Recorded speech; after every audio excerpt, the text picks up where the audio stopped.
Hey, Kara Oosterhuis here with RealAgriculture.com. We are back here today with another Real Ag Live, and I am now in the host seat today in place of Sean Haney.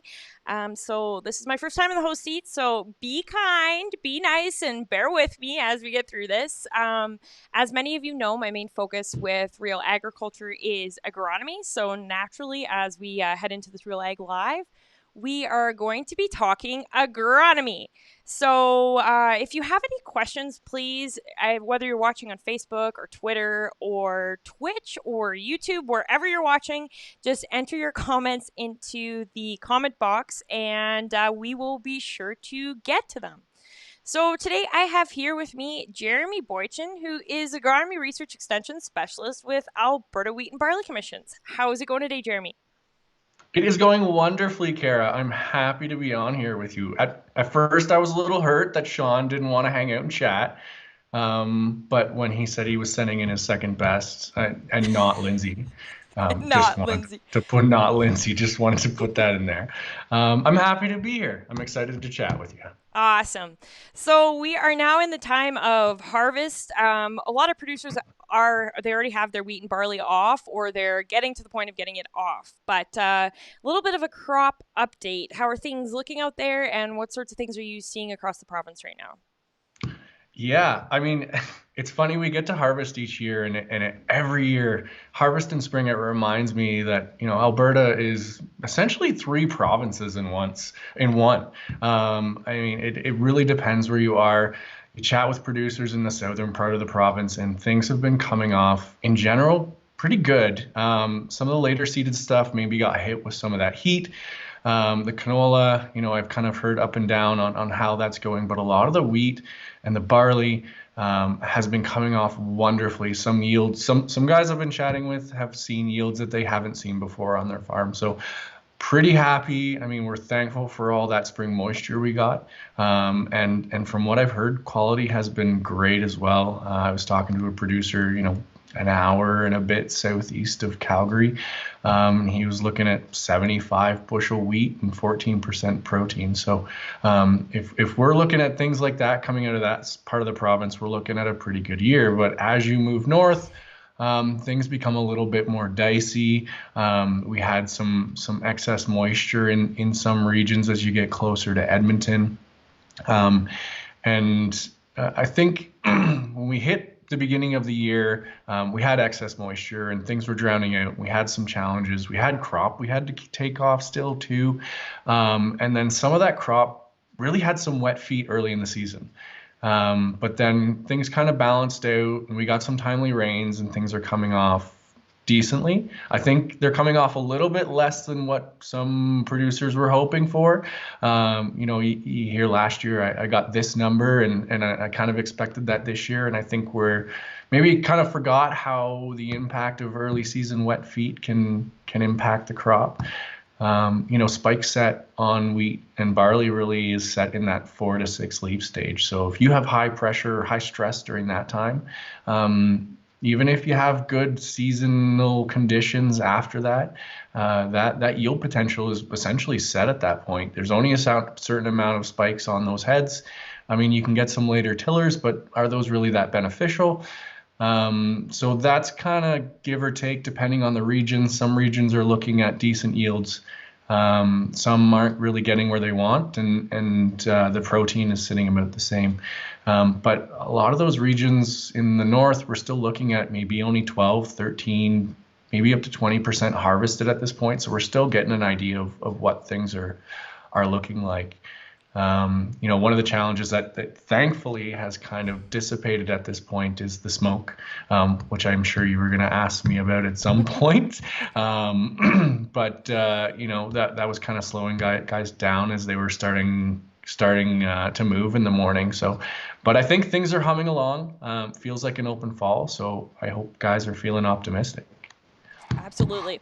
So we have a question here from Mr. Sean Haney. As he stated earlier, I put the comment up. He said he's very happy to be watching and not in the host seat today. So he's got me on a little bit of the hot seat. But a question from him is any recommendations on fall fertilizer application for next year's wheat or barley crop?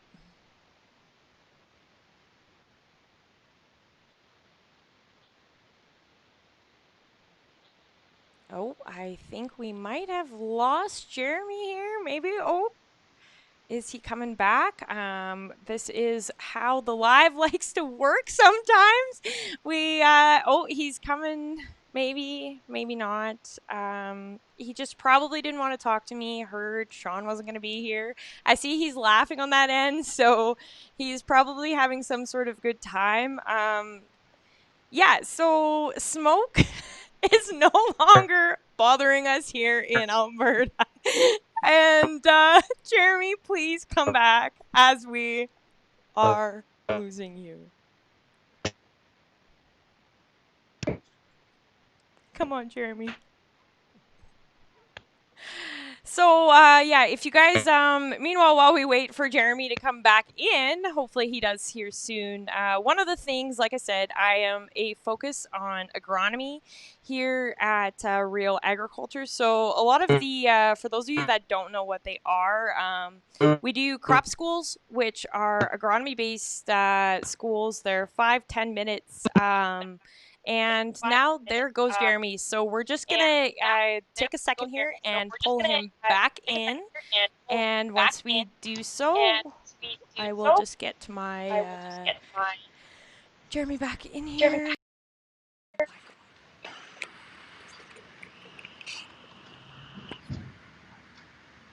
I feel like I feel me.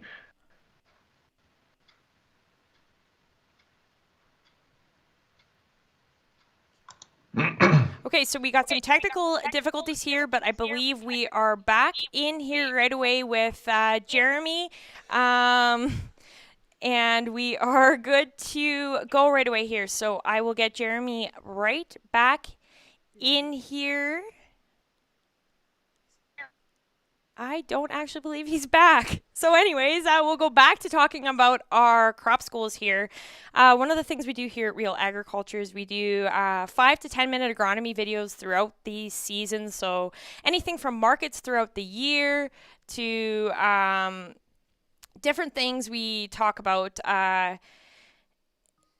And we will see if we got Jeremy back here. But they're based on canola. They're based on pulses. We do it all across Canada. And it's a great time. And Jeremy here is one of our guests that often pops up in our wheat schools. So it is always great to have him here. But before we... Jeremy, are you there on your end? I am here. Oh. But I feel like every time I pop on my video, I that's when things cut out. Yeah. So I can hear you now. I cannot see you, unfortunately. So we'll just we'll keep going for now. With just you on the audio for now. So you were. Sorry, I think it might be my internet. No, that's unfortunately part of it as well. We all know in rural Alberta, rural Canada, it is not easy to get high-speed internet. So no problem there. But so anyways, you were answering your question that Sean had about fall fertilizers. What are some of the things you can tell me when it comes to next year's wheat or barley for fertilizer applications? Yeah, so I mean, it really depends on what you're talking about in terms of what nutrients you're looking to apply. The typical ones we're talking about are either going to fall in the nitrogen category or the phosphorus category. So I'll start off on the phosphorus category because I've actually had this question come in a couple times this fall already. You know, is it worth broadcasting or putting my phosphorus down in the fall versus the spring? You know, sometimes the amount of phosphorus you're trying to apply can really slow down your spring progress. So trying to push that into the fall is a desire that some producers are looking to have. And my first question is always, what's your soil phosphorus levels? Because if your soil phosphorus levels are low, when you're broadcasting or putting phosphorus down in the fall, you're not putting that phosphorus directly beside or with the seed. And with low soil phosphorus levels, the most efficient and yield responsive application methods are either with the seed or directly beside the seed. So if you're in a low soil phosphorus level area, or your fields are low in phosphorus, I always recommend, if you can, put some of that phosphorus with the seed. It's beneficial to get it there because you're going to see a better yield response than just broadcasting it on top and working it in. And again, when you're working with phosphorus, you do want to either get that phosphorus a few inches down or make sure you're working it in after your broadcast. The last thing we want to do is be dealing with any overland leaching or lossing of that phosphorus into waterways. It's inefficient for you. You're spending phosphorus money for it to disappear, and it's not going into the plant, so you're becoming less efficient.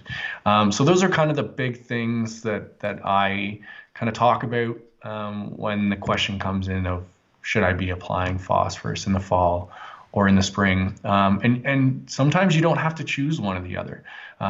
You can do maybe 75% of that in the fall, and then finish up with 20% in the spring, and maybe that'll reduce the amount of slowdown that you're seeing. But if you're in very low phosphorus levels, sometimes you see responses up to 40 or 50 pounds of phosphorus per acre. So typically, the lower your phosphorus levels, the more I'm going to recommend that you try and get more of that phosphorus with your seed.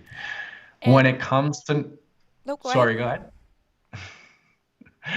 When it comes to nitrogen, there's a couple things to think about.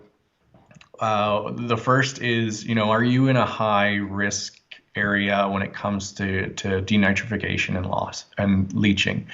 Especially in the spring, if you find that your fields are seeing a lot of spring saturation, then you're at risk of some nitrogen loss. So if you're in those situations, typically I recommend not to go in that direction because you're just going to have too much loss. It's not as efficient and effective as you want it to be. Getting it down in the spring with the seed, the 4 R's, the right place, the right time, the right rate. You really need to be thinking about what's going to be most effective and efficient when it comes agronomically to the crop. I realize that logistics has a big part to play in that. And if you're in an area where maybe sometimes you see those issues, but it's not too common, using something like an enhanced efficiency fertilizer to help reduce your loss of nitrogen. So something like ESN or Intrench or Super U that's going to protect it from denitrification or leaching. And though that's going to help really in that springtime when you can't get the crop in yet, but your nitrogen is in the ground. It's going to protect that nitrogen from being lost to the atmosphere or into the soil. The other thing, like phosphorus, you really want to get it deep enough that you're not going to lose it to volatilization. 2+ inches is really where we want to see that going down. You really want to wait till you're in that 7 degrees Celsius or lower soil temperature. That's when there's not as much microbial activity going on. You're not going to get as much breakdown of those products into nitrates. So you're not going to see as much loss. And those are kind of the big questions that, or the big factors that I like to mention. So you really just, where are my potentials with losses? And it usually comes down to excess moisture. How can I mitigate that? And that's by either picking a better time, picking a different product, or having something in there that's going to protect it.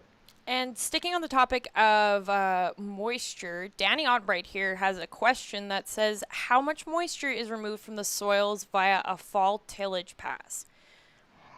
That is an excellent question. I would imagine it has to do with your soil type. Like a clay soil would probably be holding on to more in those fine or those smaller pore spaces, and maybe something with a bit of silt in there is going to release it a little bit easier. So I don't know that there's a defined answer there. I can't really say, it's going to be 7 millimeters or 1 inch. There may be some research on different soil types of different loss, but I would imagine it's going to be heavily dependent on soil type, the type of tillage that you're doing, the residue and organic matter that's in there. So there's a lot of variables that are going to play a role in that. So there's not going to really be a specific answer. So when we're looking at our phosphorus planning, you and I talked earlier this year on one of our wheat school episodes about planning for phosphorus and using some years previous as well as looking into the future. Can you talk a bit more about what you need to do for your planning right now and how important it is to keep records? Yeah, and I think this is absolutely important this year for maybe some of those producers. I mean, it's important for all producers to be looking at long-term phosphorus planning. Lack of proper phosphorus levels in the soil can really start to impact yield.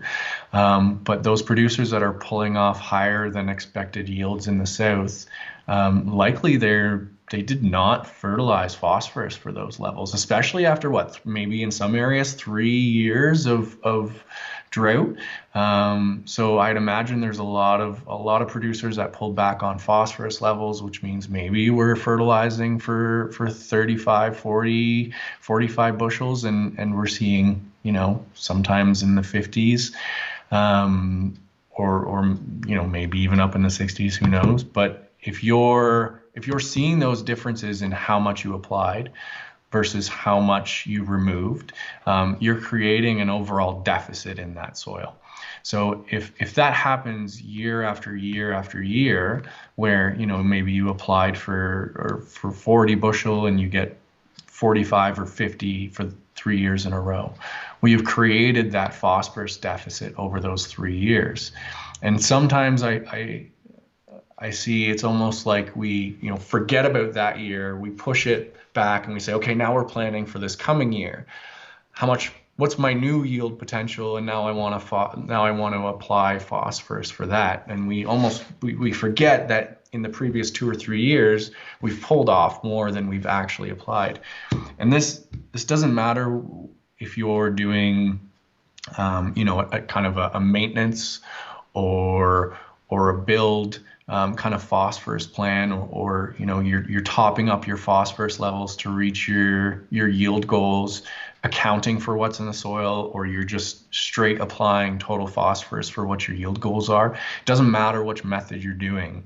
Asking the question of what was my yield? What's the equivalent pounds per acre of phosphorus that I removed with that yield? And is it equal to, less than, or greater than what I applied this year? And if you cumulatively add those up over the past 3 years, 4 years, get your balance for this coming year, and then say, okay, the next 3 or 4 years out, do I either need to, if you're looking at maintenance and you want to kind of pull back on your phosphorus, if you applied more than you needed over the past 3 years, where can I maybe take away some?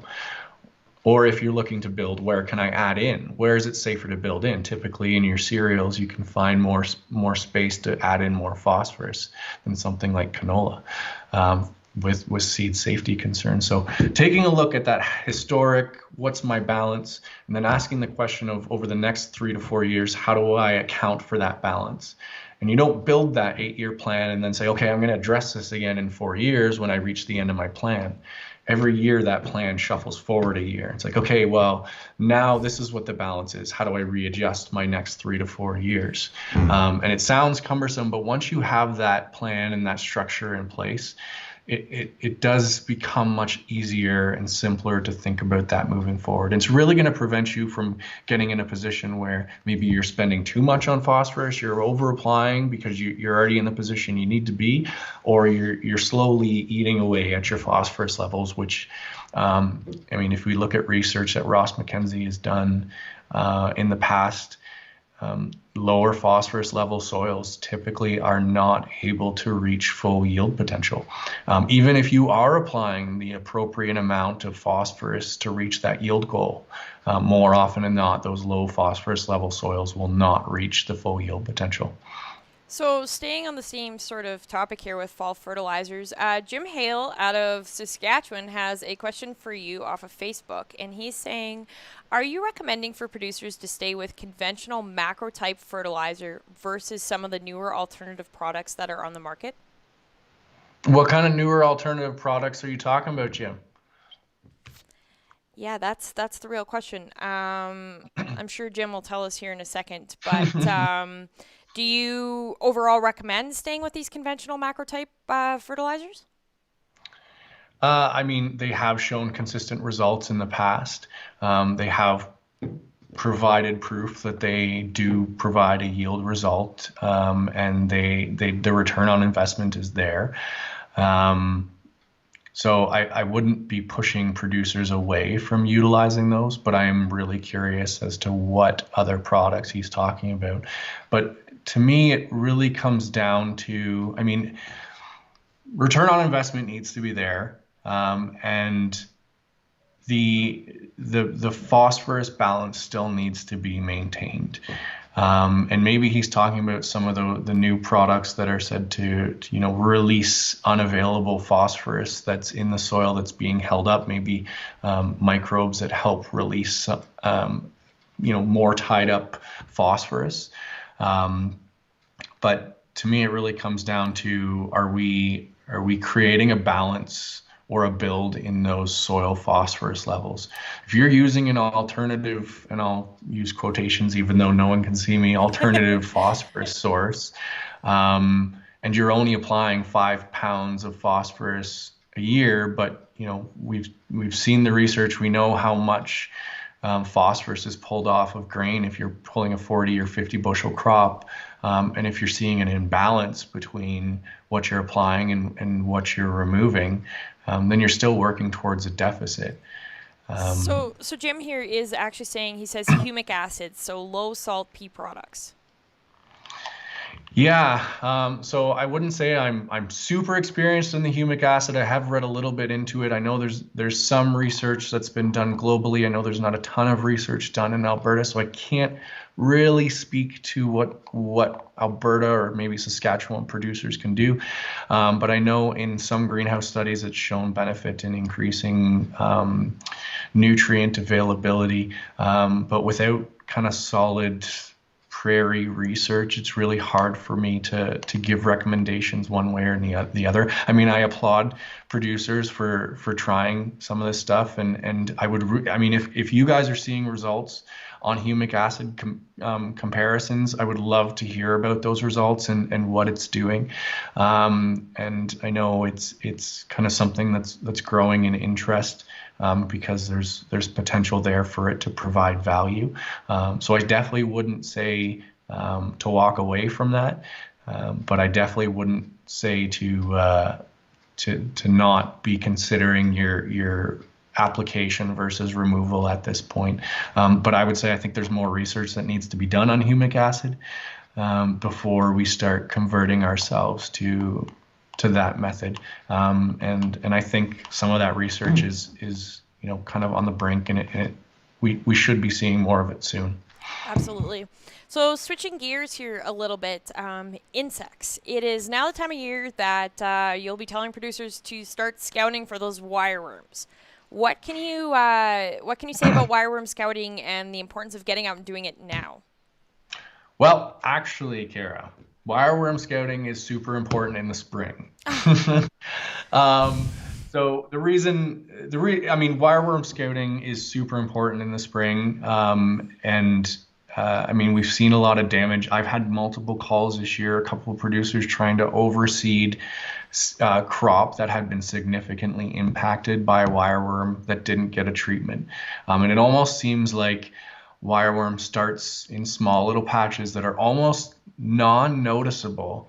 And then all of a sudden one year they all hit very impactful growth stages, and you have a field that you're wondering, well, what happened? Where'd my crop go? Things were fine here last year. What can I do to mitigate this? And then you're stuck with a multi-staged crop. I had a call. It must have been June, mid to late June of, I have this crop at this stage. Wireworms have taken out 40, 50%. Can I overseed? Yep.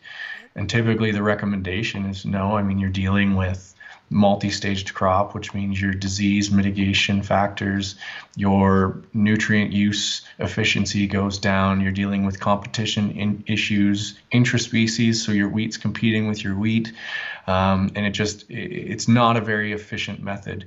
And then really not 5 or 10 miles away from that producer, I was working with another guy, kind of digging through some areas he thought was a concern. He's never seen wireworm there before, never seen issues, and kind of little spots, maybe 5 feet by 5 feet, and you dig under and you dig for 5 or 10 minutes, and lo and behold, you find wireworm. They're small, Mm-hmm. but they're causing impact, and it's those areas that end up growing significantly to the point where you're wondering where your crop went. And this is why scouting is vital. You can't ignore those small little areas because they end up being something significant. Previous to last year, there hasn't been a lot of availability for products to help control wireworm.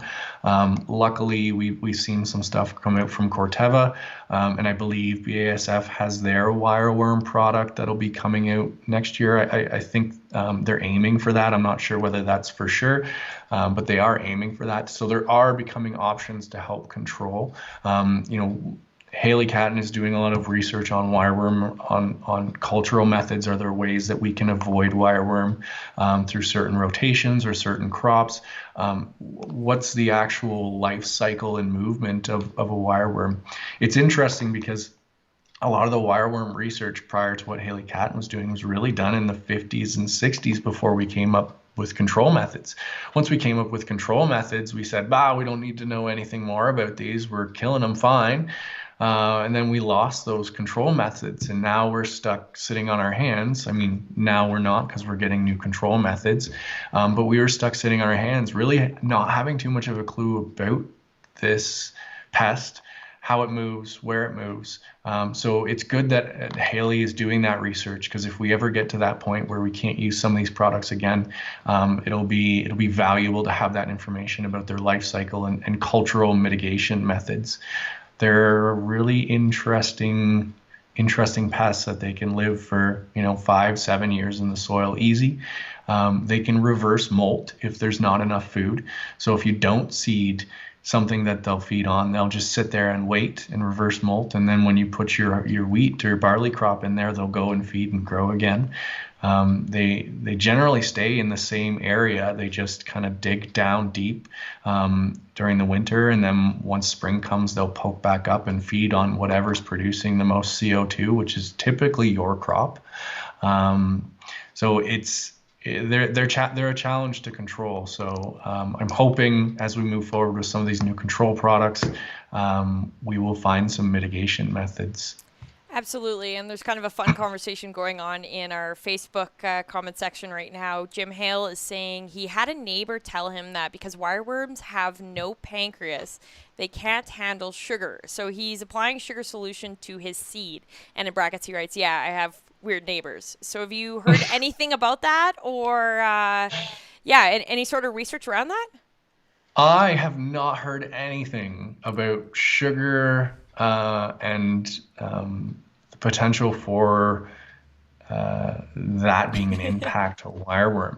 I mean, if they're not meant to digest and they don't have the tools to digest sugar, why would they be digesting sugar? Why Yep, would they be looking to find sugar. sugar molecules, whether it be sucrose or whatever any of those, secondary sugars might be, if they know that's not what's beneficial to them. But I find that hard to I don't want to throw them under the bus or anything, but I mean, there are carbohydrates in that seed that wireworm is eating. And some of those carbohydrates are turning into sugars as that seed germinates, and that wireworm is eating that germinating seed. So wouldn't that germinating seed that's producing sugars from the carbohydrates then kill the wireworm? Yeah, you never know. Moving into the same, we're still on wireworms here. Danny Otbright has another question for you. And as Lindsay will also note in the comments section, Danny, that is your 2 questions and you are done. What is a biological control for wireworms and what are their predators? I'm not aware of any biological controls on wireworms. That doesn't mean they don't exist. I believe we are trying to get a better understanding of what their predators are. There are and I'm going to forget the name of them now, but they're a predatory beetle that does live in Alberta that will feed on potentially the click beetle, which is the adult form of wireworm. And Haley is trying to get a better understanding of what that relationship looks like. Is there ways that we can better culture that predatory beetle to attack wireworm? Because I guess not because, but they're actually, what they're doing is they're taking some of these predatory beetles and they're doing DNA analysis on what they've eaten to see what species they're eating, how much of that species they're eating, what percentage of the diet is click beetle.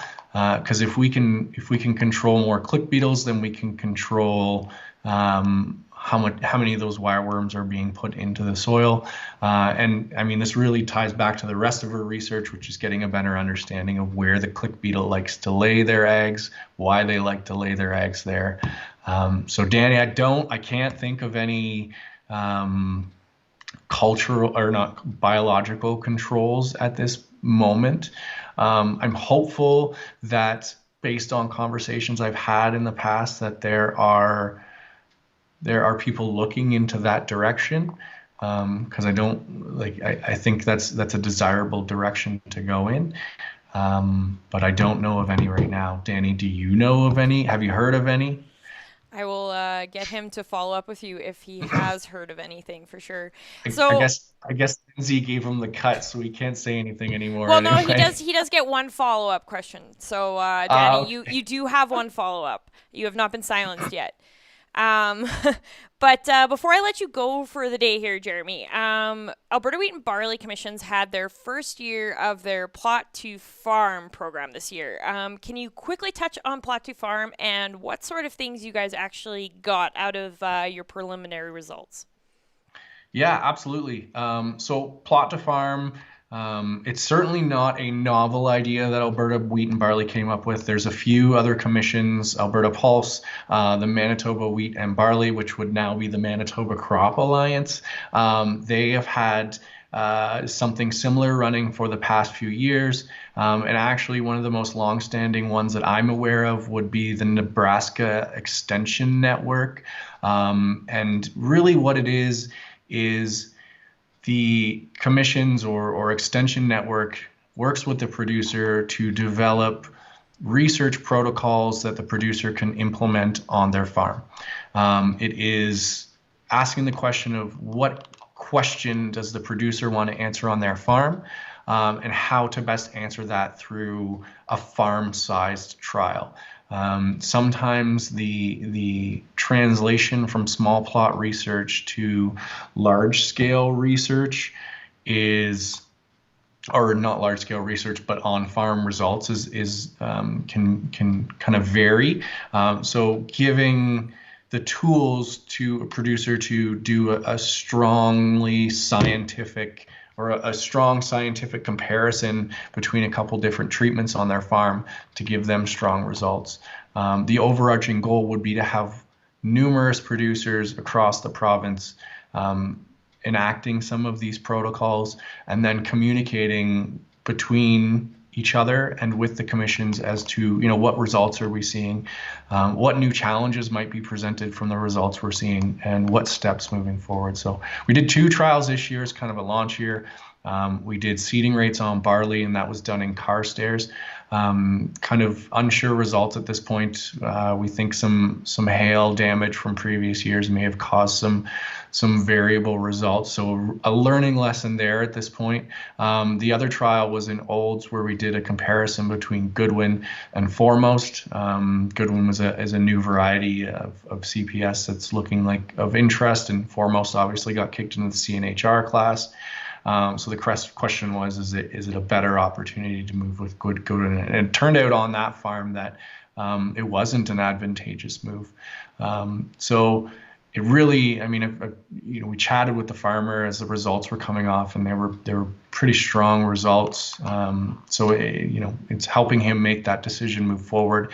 It's confident results, and I asked him the question because he had a quarter section of Goodwin on the other side of the road compared to where we had the split trial, the side by sides. And they're seeded at different times. They're in different field conditions. They may get a little bit different rains. So having that side by side in the field really kind of solidifies the results and allows you to move forward confidently. And are you looking for producers to be a part of it next year? Yes, I would we have more room next year. We have a few barley spots and we have a few wheat spots, and really looking for producers that are already interested in doing on-farm trials, and are looking for a strong protocol to implement.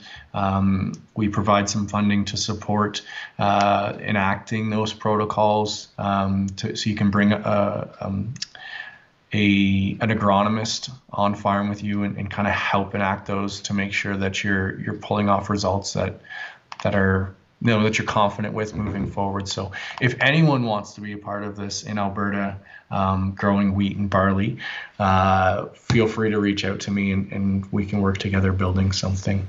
Okay, and one more quick question. This might be a character building question here. What is your favorite variety name? Oh my goodness. For some reason, Thorsby sticks out to me.